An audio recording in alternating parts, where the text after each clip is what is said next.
आप देख रहे हैं वीओपी न्यूज, जनता को रखे सबसे आगे।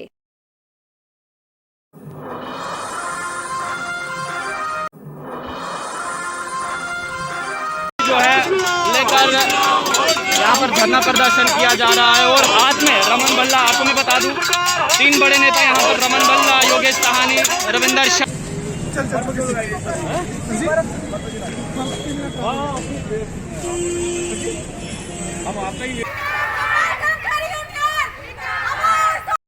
बलवंत सिंह मनकोटिया जी का इस्तीफा हुआ है, क्या कुछ नाराजगी थी उनकी और क्या कुछ कहना है उसके ऊपर आपका?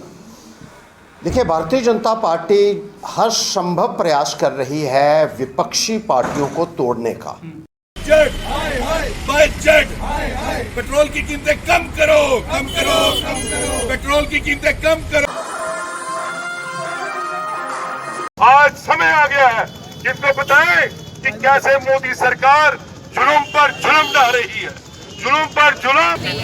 लीडर ऑनेबल कारपोरेटर कांग्रेस की तरफ से यहाँ पे मेरे सीनियर साथियों ने जो बोला कि इतने भ्रष्टाचार और महंगाई के नाम पे इलेक्शन लड़ी और लोगों ने आपको प्राइम मिनिस्टर राजस्थान में डंडोरा पीटते थे, आज वो क्यों सोए हैं? हमारे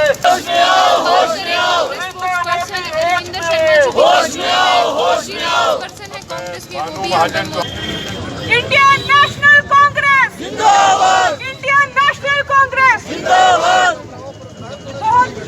आता था जनता के हित के लिए, तब ये खाली सिलेंडर दिखा के, क्योंकि ये तो हम सब अच्छे से जानते हैं कि पैकेजिंग, प्रमोशन और मार्केटिंग का जमाना है। तो जिस तरीके से ये प्रेजेंट करते थे, लोगों को गुमराह करते थे, सब्जियों के हार पहनकर, सिलेंडर दिखाकर, खाली वो बैलगाड़ियों पे चल कर, तो लोगों ने एक बहुत उम्मीद से सर, एक बड़ी अपेक्षाओं के साथ इस सरकार को जो है वो मतदान देकर इस लोकतंत्र का मालिक बनाया, इस लोकतंत्र का जो कमान थी उनके हाथ में ली। लेकिन आज वही हमारी जनता, हमारे लोग अपने आप को ठगा हुआ महसूस कर रहे हैं। आज जवाब दे ये सरकार, कैसे चलेगा गरीब का चूल्हा? कैसे एक नौजवान काम पे जाएगा जिसकी तनख्वाह कम है, एक गुजारे लायक वो है, कहां से वो डलवाएगा इतना महंगा पेट्रोल?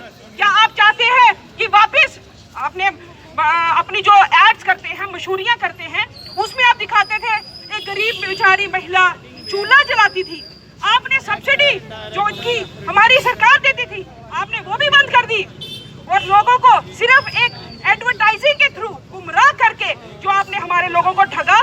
आज हमारा ये प्रयास है अपने लोगों को जगाने के लिए, बताने के लिए कि इस सरकार की मंशा को समझिए। जो है लेकर यहाँ पर धरना प्रदर्शन किया जा रहा है और हाथ में रमन बल्ला, आपको मैं बता दूं 3 बड़े नेता यहाँ पर रमन बल्ला, योगेश सहानी, रविंदर शर्मा। पेट्रोल डीजल के दाम कम करो,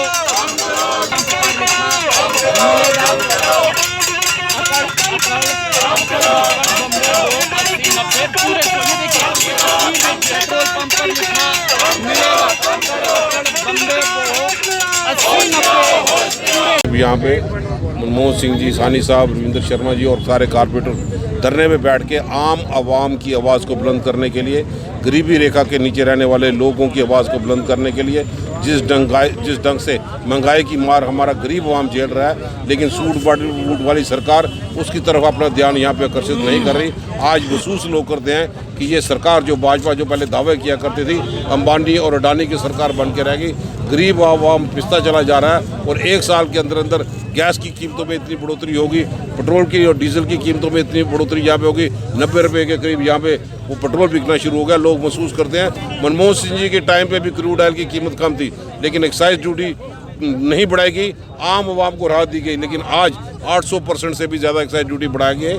और जिसका पैसा इकट्ठा करके मैं समझता हूँ कि गरीब आवाम के लिए इंफ्रास्ट्रक्चर की जो दावे किया करते थे उसकी पोल जम्मू कश्मीर में खुल के रहेगी, कहीं पे भी लोगों को राहत नहीं। उसका विरोध करने के लिए सारे कांग्रेस के लीडरशिप आज यहाँ पे धरने में बैठी है।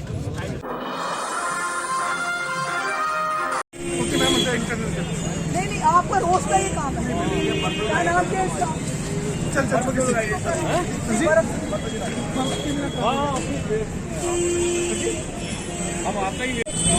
आपने ये पूरा कवर किया हुआ है, आप देखो ना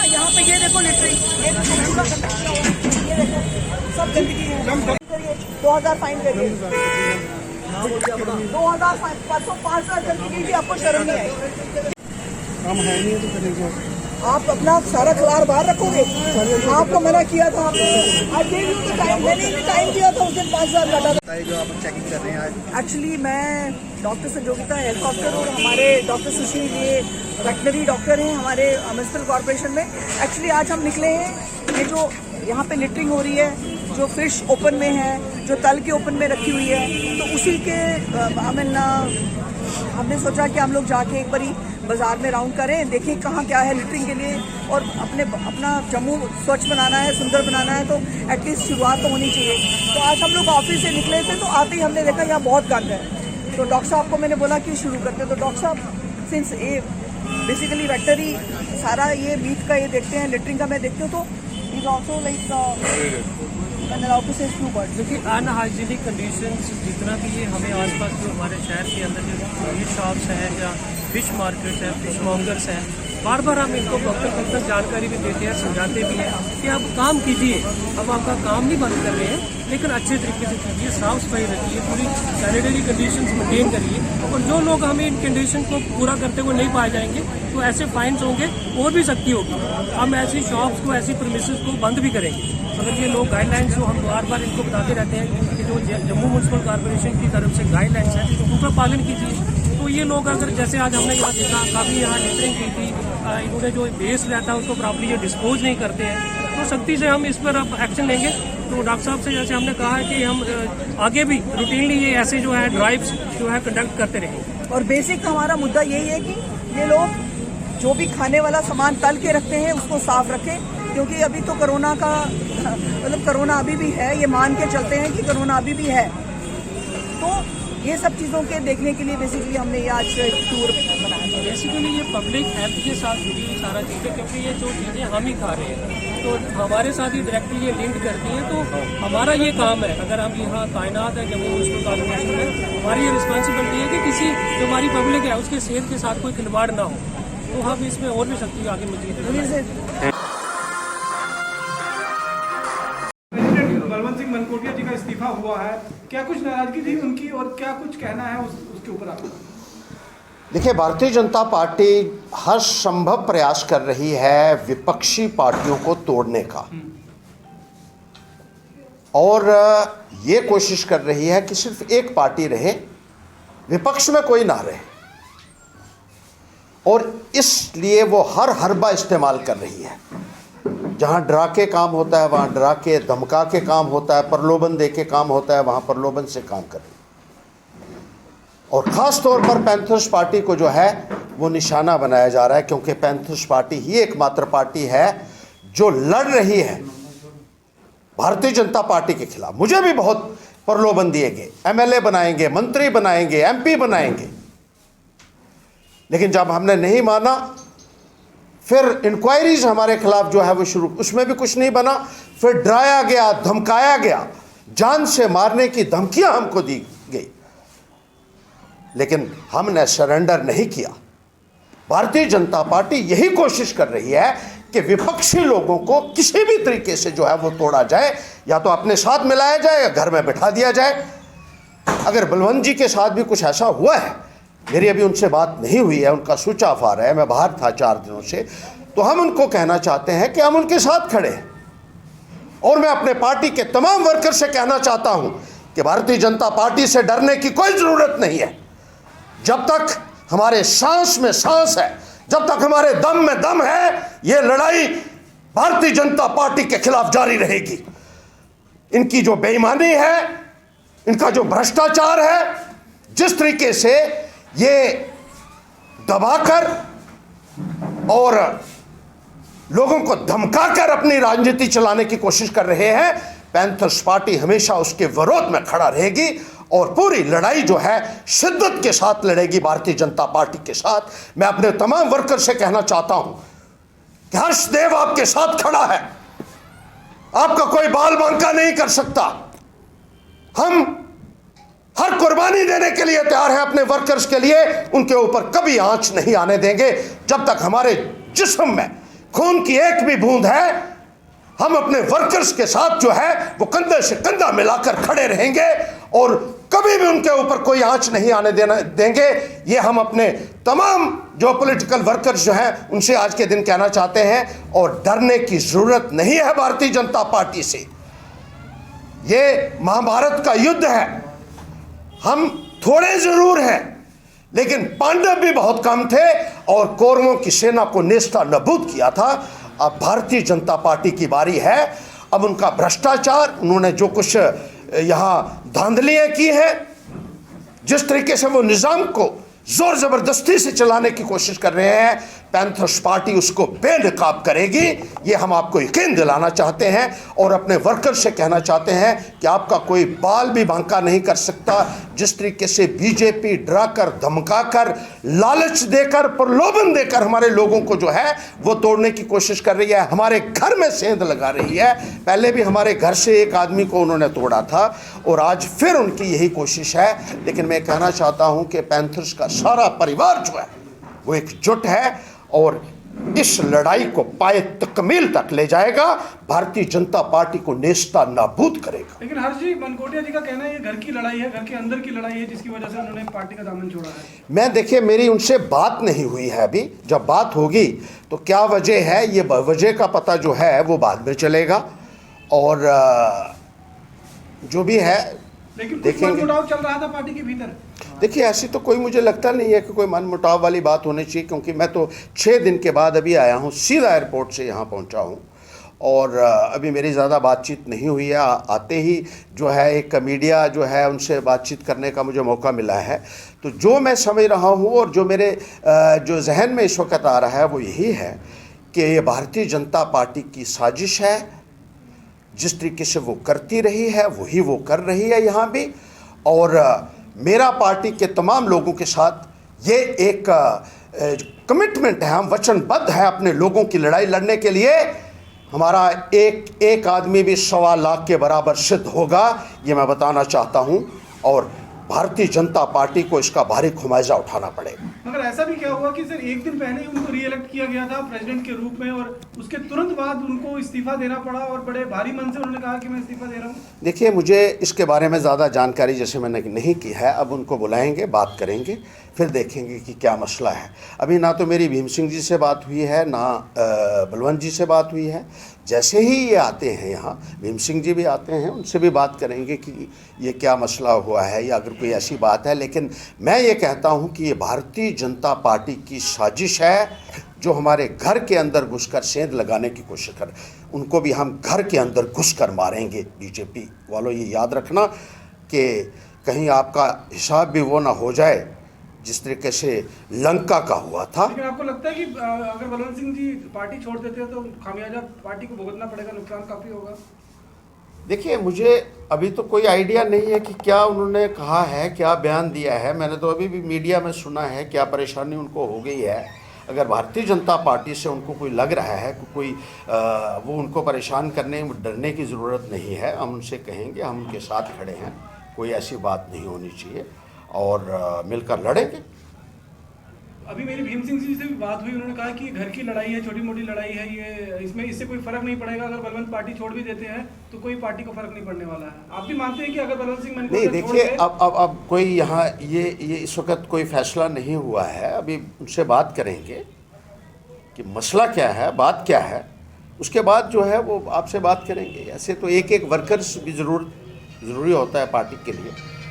हर एक आदमी का अपना एक जो है रोल है पार्टी के अंदर और उसको निभाना है। ये नहीं होता कि एक वर्कर भी चला गया। हमारा एक वर्कर की भी जो है वो बहुत अहमियत है। वो तो 2 बार MLA रहे हैं, तो ऐसी बात नहीं है। 11 तारीख को सर आपकी कार्यकारिणी की मीटिंग जो होती है, कल शेड्यूल है वो मीटिंग पूरी तरह से? क्या नहीं, वो अलग अलग कॉन्स्टिट्यूंसीज की मीटिंग्स होती हैं, कॉन्स्टिट्यूंसी लेवल के ऊपर मीटिंग होती है।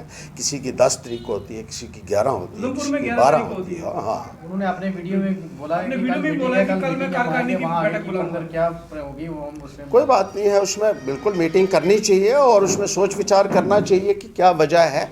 वर्कर्स भी हमारे उनसे मिलेंगे और पार्टी के लोग भी उनसे बात करेंगे कि क्या बात हो गई है जिसकी वजह से उनको ये फैसला लेना पड़ा।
मेरा नाम राजकुमारी है, हॉस्पिटल गांधीनगर से बोल रही हूँ। आए मतलब कि असें तरखाई तरफोरी छोड़ो, असें लड़ा दे गौरमेंट कन्नै, असें अपना हक लेना चाहने आं।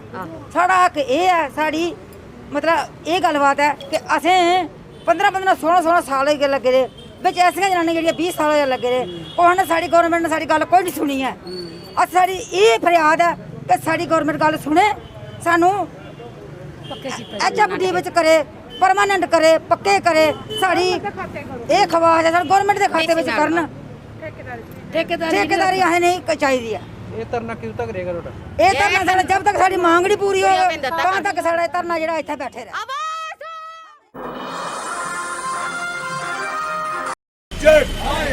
बजट पेट्रोल की कीमतें कम करो, कम करो, कम करो, पेट्रोल की कीमतें कम करो, कम करो, कम करो, गैस की कीमतें कम करो, कम करो, कम करो, पेट्रोल की कीमतें कम करो, कम करो, कम करो, गैस की कीमतें कम करो, कम करो, कम करो, LPG की कीमतें कम करो, कम करो, कम करो, बजट हाय हाय बजट बजट पेट्रोल की कीमतें कम करो, कम करो, कम करो, सिलेंडर की कीमतें कम करो, कम करो, कम करो, पेट्रोल डीजल LPG को GST के दायरे में लाओ, दायरे में लाओ, दायरे में लाओ, पेट्रोल LPG GST के दायरे में लाओ। बजट में जम्मू कश्मीर को कुछ नहीं मिला, नहीं मिला, नहीं मिला, बजट में जम्मू कश्मीर को कुछ नहीं मिला, नहीं मिला, नहीं मिला, बजट में जम्मू कश्मीर को कुछ नहीं मिला, नहीं मिला, नहीं मिला, बजट हाय हाय बजट हाय हाय बजट हाय हाय बजट हाय हाय बजट हाय हाय बजट हाय हाय बजट हाय हाय गैस की कीमतें कम करो, कम करो, कम करो, पेट्रोल डीजल सस्ता करो। आज जो हम सारे यहाँ इकट्ठे होकर के जम्मू कश्मीर को बजट में कुछ नहीं मिला है, उसके विरोध में और जो LPG गैस पेट्रोल डीजल को इतना महंगा कर दिया है, उसको लेकर के हम प्रदर्शन कर रहे हैं कि प्रधानमंत्री नरेंद्र मोदी जी बजट में गरीब लोगों को राहत दीजिए। हमारे खाने पीने की चीजें महंगी हो गई, LPG का सिलेंडर हमने महंगा कर दिया और जम्मू कश्मीर को इस बजट में कुछ नहीं मिला है। और हमारी ये मांग है कि हमारे जम्मू कश्मीर को राज्य का दर्जा वापस दिया जाए, हमारा विशेष अधिकार वापस दिया जाए और जो ये बजट में हमारे साथ भेदभाव हुआ है उसे खत्म किया जाए। जी ऐसा है श्रीमान जी, आज हमें 72 दिन हो गए इस धर्मार्थ ट्रस्ट अप्लाई एसोसिएशन की तरफ से प्रोटेस्ट करते हुए। आज हमें 72 दिन हो गए। आज भी हम शिव मंदिर रणवीरेश्वर मंदिर में बैठे हैं और हमारी आज भी यही आवाज है, जितने भी धर्मार्थ के अंदर मंदिर हैं इनको श्राइन बोर्ड के साथ गठित किया जाए ताकि मंदिरों का सुधार हो सके। बड़े दुख का विषय है, आज हमें लगभग 1 महीने से ऊपर LG महोदय ने भी आश्वासन दिया था कि मंदिरों के ऊपर हम कोई कमेटी गठित करने जा रहे हैं, लेकिन कुछ ऐसा दिख नहीं रहा है। लेकिन हमारे पुजारी, कर्मचारी, बहनें भाई जितने भी हैं सब डटे हैं। हमारी आज भी मीडिया तंत्र के माध्यम से LG महोदय से प्रार्थना है, महोदय जी हम भारत वर्ष के वासी हैं और जो जम्मू शहर है ये मंदिरों के नाम से जाना और पहचाना जाता है। आज बड़ा चिंताजनक विषय बन चुका है। आज जो हमारे मंदिरों की संपत्ति नान हिंदुओं को बेची जा रही है, जिसमें ट्रस्ट के ट्रस्टी उनको पूर्ण रूप से सहयोग दे रहे हैं। मैं एलजी महोदय जी आपके माध्यम से पूरे विश्व के लोगों को ये बताना चाहता हूं कि हमारे जितने भी धर्मार्थ के अंदर मंदिर हैं उनको श्राइन बोर्ड के साथ गठित किया जाए ताकि मंदिरों का उद्धार हो सके। और मोदी जी ने जो नारा दिया था सबका साथ सबका विकास, हम उसी राह पर चल रहे हैं और हम आश्वस्त हैं। हमें पूरा भरोसा है मोदी जी आपके शासन में हम निराश नहीं होंगे। हमारी यही एक अभिलाषा है, मंदिरों को मां वैष्णो देवी श्राइन बोर्ड के साथ गठित किया जाए